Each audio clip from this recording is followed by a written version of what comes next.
How to add someone on Snapchat without saying added by username. Hey everyone, welcome back to our channel, The Solution Guy. In today's video, I will show you how you can add someone on Snapchat without saying added by username, or without letting the other person know that you went ahead, tapped on the search box, searched for the username, typed it in, and then only sent them a friend request. You don't want the other person to know that, really, do you? So you simply want to make sure to watch this video till the end. Now I'll show you what the issue is in this case.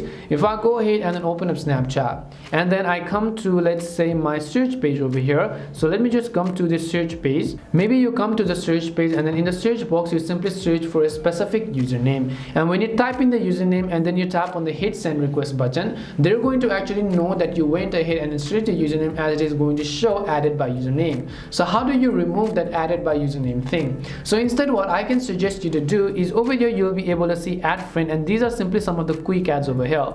So if you're lucky and then you find the username in the quick add section, then you can go ahead and simply tap on send friend request button over here, or this little icon, and it is not going to tell them that you viewed by username, but then you actually did by the suggestions or by the quick add feature.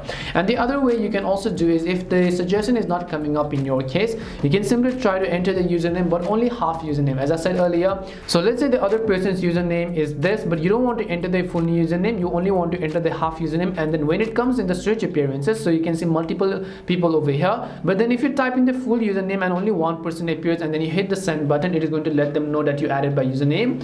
You only want to make sure that there are still some of the suggestions left, and you want to find their profile and then just hit the send button over here. And now when you hit the send button, it is not going to let them know that you searched by username, but then by the quick add or maybe the add friends feature. That's basically how you can send requests on Snapchat without saying added by username. We hope the video was really helpful, and if it did help you, then make sure to leave a like and subscribe to our channel.